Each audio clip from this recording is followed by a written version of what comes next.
wrestling fans and Kraken tribal community.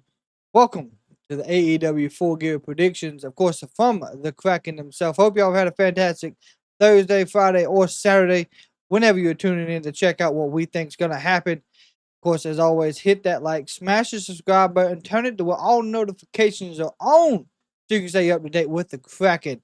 With that being said, we're going to jump straight into this. We're going to start with 0 Hour. 0 Hour this time around has hardly any matches. It only has one. It's got Big Boom AJ with Big Justice going up against QT Marshall.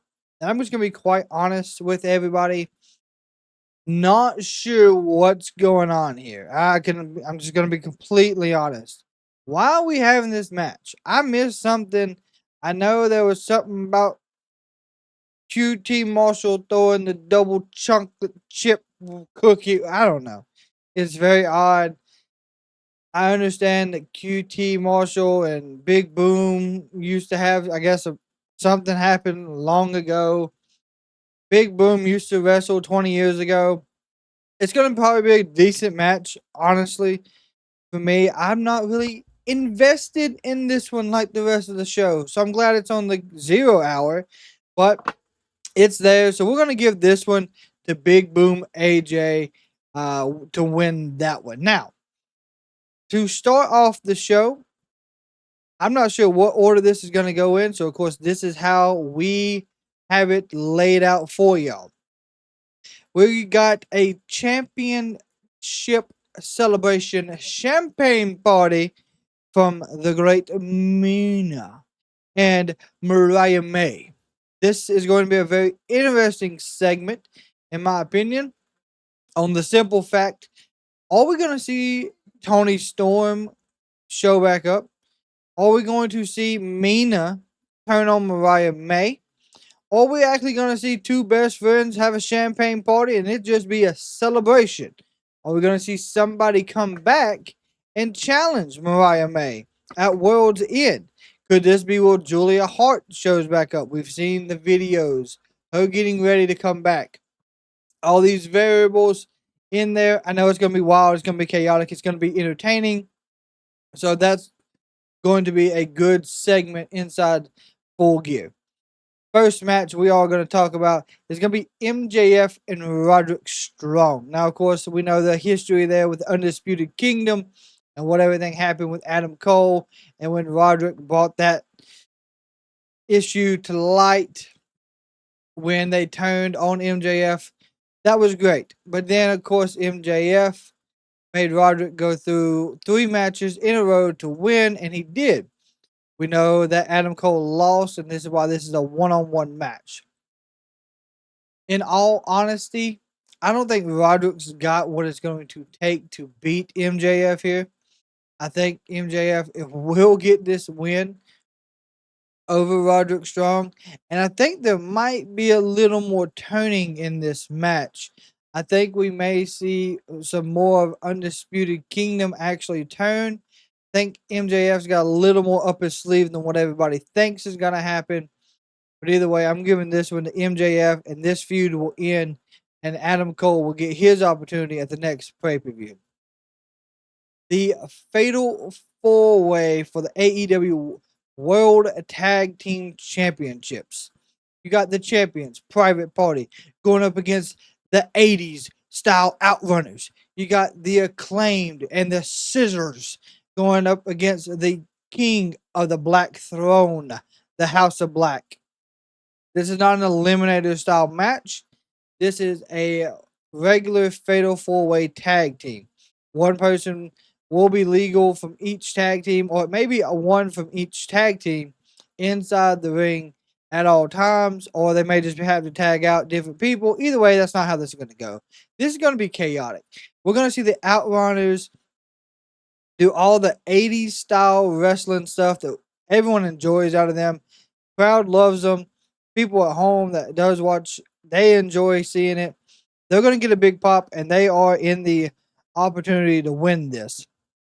The Acclaimed are not going to win this at all. Unfortunately, I do believe we see the Acclaim split after this because, of course, MVP has been trying to do a little bit of recruiting. So we'll see if that happens. Private Party just won the tag titles a couple weeks back from the Young Bucks. It was a big moment for them. But I don't see them stepping out of Full Gear with the titles. I got to say, King of the Black Throne and the Outrunners probably have the best bet inside this whole Fatal 4-Way Tag Team match to come out and actually have the chance to win this. As much as the crowd would want to see the Outrunners, looking at this and looking at the field and looking at who's all in it, I think for the aspect of getting back on the right track, this is the King of the Black Throne, the House of Black's opportunity. It is theirs to take the AEW Tag Team Championships. Will go to the Black Throne with Brody King and Malachi Black. They'll be your AEW Tag Team Champions. Will Ospreay will be going up against Kyle Fletcher. We know Kyle Fletcher took out Will Ospreay with the screwdriver, and of course, he's trying to make it to where he is not another Will Ospreay. Of course, he's trying to make that point, but yet again, like Will said, him taking out Will Ospreay is kind of like Will Ospreay taking out Kenny Omega. Are you an Are you not like Ospreay, or are you just another Ospreay clone? That was the question, and that's what we got to find out come Saturday. This match has like deep seated way back from when they were in United Empire with Mark Davis. This is like two brothers going at war, and I really think Ospreay gets this win. But I honestly want to see Kyle Fletcher win this, and this is gonna be one of the matches I'm kind of divided on, just on the simple fact that Kyle Fletcher needs that push because Ospreay doesn't. Well, Ospreay could go and win a title, no problem. He's got that ability. I think this is a Kyle Fletcher moment, but we need to see Kyle Fletcher win it? That's the main question right now. So, with that being said, I want to see Fletcher win, but I think we're going to see Will Ospreay win this one and get the solid victory over Kyle Fletcher. You got Hangman Adam Page going up against the Switchblade Jay White. Now, this one, like the last one, has a lot of deep history in it.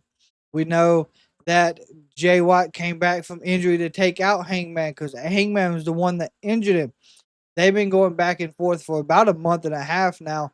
Hangman's kind of got a bad knee because of it. I really want to say this will help Jay White get back on track to getting title opportunities here in AEW. Of course, you got to remember the Guns and Juice Robinson, they were trios champions. And actually, Jay White was part of that trios championship. And when he got hurt, Juice took over. They lost those. So they got to get back on track. I think we see the Guns return because they've been taken out by Hangman. I do know Juice Robinson will have a play in this somewhere. This match may be a show stealer at all possibility. And I honestly want to say, Jay White's had Hangman's number a lot of times. And I think that's going to be the case at Full Gear as well. I'm taking Jay White to upset the Hangman.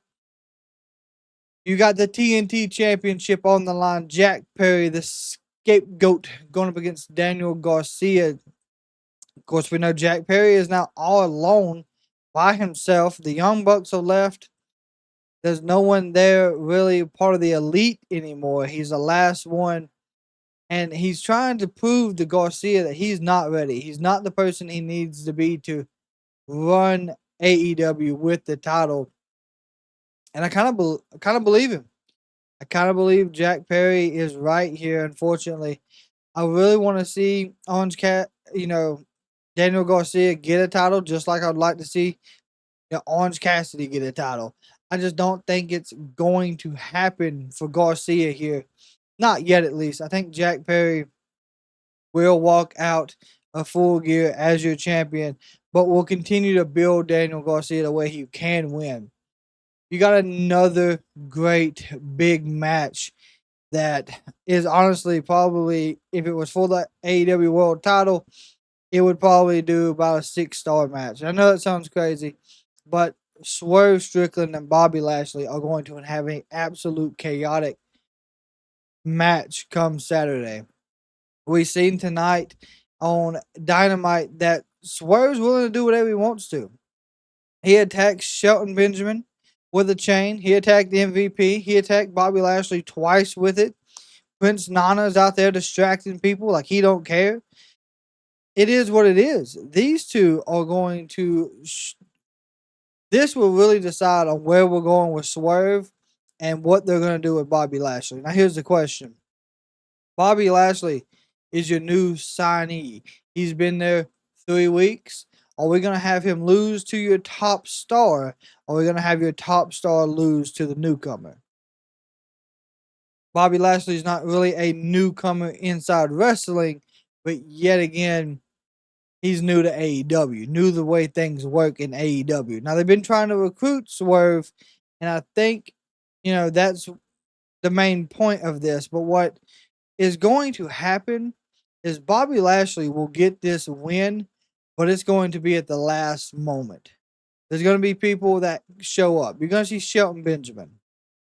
You're going to see MVP and Prince Nana get into it. And I think if Leo Rush is joining them, this is where Leo Rush joins at, right here at Full Gear.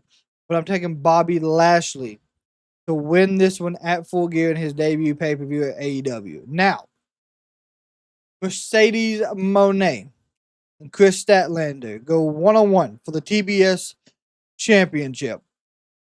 This is going to be an interesting match in the simple fact, Camille, what is she going to do? Because, Mercedes has been putting her in these situations to go and fix this, go and fix that. And she does not want to. You've seen it tonight. She did not want to go in the ring and fix anything because of her arm. Her arm is in a medical sling because of the attack that happened Saturday by Chris Statlander, which she put both of them through a wall. And where she slammed her into the car. So there's a lot of variables here. A lot of people think that Mercedes Moné is not going to drop the title. A lot of people think she is. And a lot of people think Camille is going to turn and that she's not going to turn. In my full honest opinion, Camille does not help Mercedes Moné here. She doesn't fully turn, but she does not help her. Chris Statlander walks out with this title. And then at World's End, we see Camille versus Mercedes Moné. But Chris Statlander will be our TBS champion coming out of Full Gear. So, what does that leave us? That leaves us the AEW World Championship as your main event. The co-founder of the Death Riders, Jon Moxley, will be going up against the last hope of AEW, Orange Cassidy, for the AEW World Championship. Now, we've seen back and forth. These two have went at it for several years. They've had big matches at All Out. They've had big matches since AEW, really got big after the pandemic era. So these two already know what it's going to happen. We have seen Jon Moxley talk about Cassidy being a snake, him being someone who doesn't normally show the emotions he's showing. So it's kind of a tricky situation, but like Moxley said, he has to remove Cassidy because they're not ready for what's to come inside AEW. I think this is where we get more insight on the Death Riders, on what they're capable of, who's all behind it. Because, of course, for a long time, people were like, this is going to be Shane's work. This is what Shane's got going on for us. I don't know if that's the route we're taking now with this. I think there's going to be a new title debut. And I think Orange Cassidy gives Moxley one hell of a fight. I think all of the conglomeration gets involved. All of the Death Riders get involved. This is going to be an absolute war for AEW and the AEW World title. But I think when the dust settles, when the match is over, Jon Moxley stands above Orange Cassidy as your AEW world champion, solidifying his place at the top of AEW. Everyone laid out that's not part of the Death Riders, and then we see who is running the Death Riders. Now, I don't know who that's going to be. Let me know in the comments who you might think it is, because of course I would truly enjoy to know as well. And I think this pay per view has a great feel to it, great matches, great build up, great storytelling to get us to where we're at. I think we got good opportunity with Full Gear. We just got to have it happen. So, of course, let me know in the comments who you're going to hope to see win. If you want to see any surprise returns, who you would like to see have an upset win.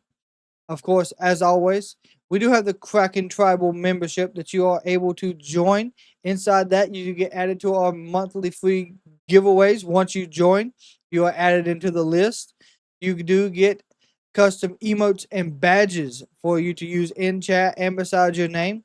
You do get a one-on-one interview with the Kraken on the Wrestling with the Kraken podcast, where we talk about AEW, how the shows are going, and pay-per-views. We talk about WWE, about the show, about the pay-per-views, and about where we want to see the companies going in the coming months and years, especially heading into 2025.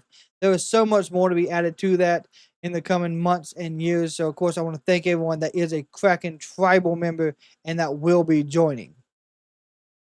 Now, with that all being said, that is our AEW Full Gear preview and predictions, thoughts, opinions. Please let us know in the comments what you think, what you want to see happen. And ladies and gentlemen, get ready for Full Gear. It's going to be wide open, and we will see you all Saturday.